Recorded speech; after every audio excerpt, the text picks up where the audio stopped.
이재명 대표가 어제 공직선거법 재판에서 2심에서 무죄 판단을 받았습니다. 민주당이 바랐던 최상의 시나리오 펼쳐졌고 국민의힘이 생각했던 최악의 시나리오 역시 펼쳐지게 된 부분이 있습니다. 재판부의 판단부터 살펴보도록 하겠습니다. 윤 대통령이 구속 취소할 때 지기현 판사의 그 근거 논리와 비슷하다고 하더군요. 의심스러울 때는 피고인의 이익으로 하라. 형소법의 대원칙. 라틴어에 격언이 있다고 합니다. 인두비오 프로리오. 예. 그리고 2020년 대법원에서 전원 합의체에서 허위사실 공표죄 이 부분에 대해서 판단을 내린 바가 있는데 문제가 되는 표현이 있으면 사실인지 의견인지 헷갈릴 때는 의견으로 봐서 피고인에게 유리하게 판단하라. 이게 5년 전에 대법원의 합의 결과였습니다. 1심에서는 이제 이재명 대표의 발언들을 허위사실로 봤고요. 2심에서는 전부 다 허위사실로 볼 수 없다. 의견으로 봐야 된다. 인지, 그러니까 기억으로 봐야 된다. 이런 부분은 어떻게 보셨는지. 판사를 할 거 그랬습니다. 판사들은 자기들이 하는 말은 일반 대중은 무조건 승인하고 승복하고 받아들여야 한다. 이 원칙과 이 어떤 사회적인 통념 속에서 자신들이 어떤 논리로 이 판결문을 써나가도 아무런 문제가 되지 않는다라고 판단하는 것이 아닌가라는 의심이 듭니다. 뭐 표현의 자유를 과감하게 인용했다, 폭넓게 인용했다, 주장했다 이렇게 얘기를 하는데 그때 말하는 표현의 자유라는 것은 사실 혹은 진실 아니면 조금 더 나아가면 양심의 꺼리낌이 없는 상황에 대한 이야기일 때 그 자유가 인정받는 것이지 거짓과 또 위선 혹은 지극히 그러니까 남에게는 피해를 줄 수도 있음에도 불구하고 사적인 이익을 추구하기 위한 발로로 쓰이는 그런 표현의 자유는 그거는 제대로 된 표현도 아닐 뿐더러 보장받을 수 있는 자유도 아닙니다. 일반인 같은 경우는 이 정도의 거짓말이라고 한다면 잘 하지 않죠. 김대현 평론가께서는 일단 기본적으로 이재명 대표의 발언들이 다 거짓이었다. 이렇게 확신하시는 거죠. 그 주관적 인식에 따르면 이재명 당대표는 거짓말을 했고 그리고 유죄다 이렇게 판단을 합니다. 그거는 제 판단도 있지만 1심 재판부가 이 사안, 동일한 사안에 대해서 이재명 당대표에 대해 징역 1년, 집행유예 2년을 선고한 것, 그 내용의 설득력이 더 있다라고 판단을 하고 있기 때문인데 정치인에게 거짓말은 매우 중대한 범죄로 취급됩니다. 비근한 예로 미국의 이 워터게이트 사건 때 닉슨 대통령이 스스로 대통령직을 내려온 이유도 사실은 그 범죄 혐의보다 더 중하게 거짓말을 했던 부분이 들통났기 때문이었습니다. 그러니까 미국 사회와 우리를 동일시할 수 없습니다만 적어도 우리도 이 정도 선진화된 문화에서는 정치권이 그런 문화를 받아들일 필요가 있다. 더군다나 1심에서 징역형을 선고받은 사건이 항소심 2심에 가서 무죄가 선고나는 확률이 1.7%밖에 안 된다는 거 아닙니까? 그러니까 이 정도로 희박한 사안의 판결이 이재명에게 은혜롭게 베풀어졌다. 이렇게 비난하는 이런 대중들이 많은 것 같습니다. 저는 어쨌든 이 이재명 당대표를 보면서 물론 운이 좋은 걸 수도 있고 또 이 재판 내용에 대해서 승복하지 아니하는 것도 아닙니다.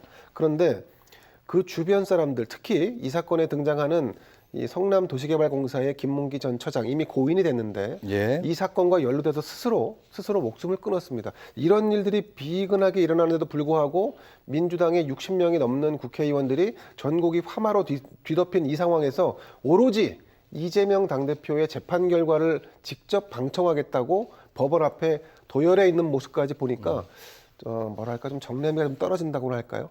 지금 이 상황이 그래야 하는 상황인가? 물론 그럼에도 불구하고 이재명 당대표의 2심 재판 결과를 저는 승복합니다. 네, 재판에 대한 판단은 있을 수 있고요. 무엇보다도 거짓으로 생각할 수도 있고 여러 가지 비판을 할 수 있다고 저도 생각합니다.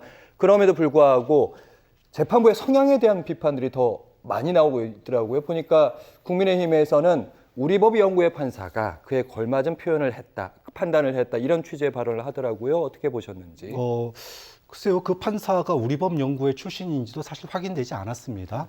사실관계도 아직 확인이 안 된 거를 본인들에게 불리한 판결이 나왔다 그래서 아 저기는 우리법 연구의 추진일 거야 이렇게 얘기하는 것 자체가 문제가 있고요.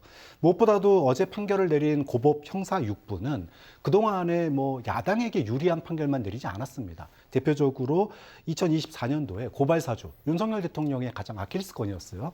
이 손준성 검사에 대해서 무죄를 판결을 했었고요.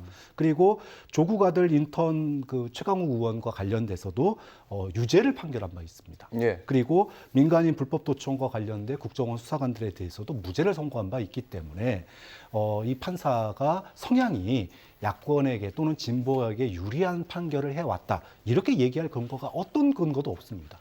오로지 판결이 마음에 들지 않는다고 어제 판결 이전까지만 하더라도 2심 판결에 승복해야 된다 그렇게 목소리를 높였던 국민의힘 지도부가 판결이 원하지 않는 판결이 나오니까 판사가 문제야. 판사 성향이 문제야.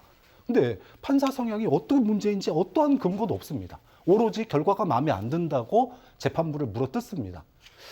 저는 뭐 이 재판부의 판단에 대해서 승복한다고 하지만 국민의힘이 역지사지를 좀 했으면 좋겠어요. 지난번 윤석열 대통령 구속 취소됐을 때 많은 국민들이 느꼈던 당혹감, 정말로 오로지 윤석열 대통령에게만 적용된 구속 취소 사유였습니다. 그것이 인정된 거였던 거예요. 예. 그런 점에서 비추어 보면 국민의힘이 당시에 민주당이나 뭐 야권에서도 반발을 하긴 했지만 자신들에게 유리한 것, 즉 선택적 승복은 안 된다.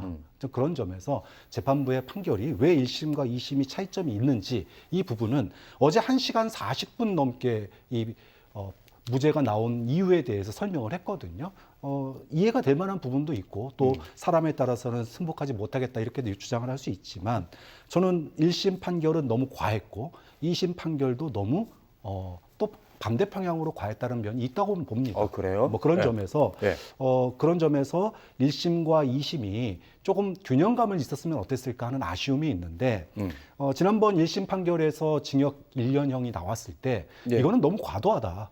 그 전제가 있었습니다. 많은 사람들이 벌금형일 거라고 예상을 했었는데 대체로 그렇게 예상했죠. 그렇죠. 예. 징역 1년에 집행유예 2년이 나왔습니다. 그리고 전제가 있었습니다. 방송의 효과로 굉장히 그 소위 말하면 의도된 목적성과 그 선거에 영향을 크게 끼쳤다라고 하는 전제를 가지고 사실 형량이 정해졌거든요. 예. 근데 2심 판결에서 그걸 1시간 40분 동안 설명을 하면서 여러 가지 설명을 했는데 그 부분에 있어서 물론 뭐 논란이 될 부분도 있습니다. 하지만 지난번 대법원 판결의 사례나 또 윤석열 대통령의 구속 취소의 사례 그리고 이재명 대표가 당시의 발언의 맥락 이런 것들을 다 설명을 했기 때문에 일단은 이것의 유무죄 여부는 나중에 대법에 가서 다시 한번 밝힐 문제고 2심 재판부의 판단에 대해서는 이것을 소위 좌파 편향을 가진 판사다 또는 그런 판결을 해왔다 이렇게 악의적으로 비난하는 것은 멈춰야 된다라고 생각합니다.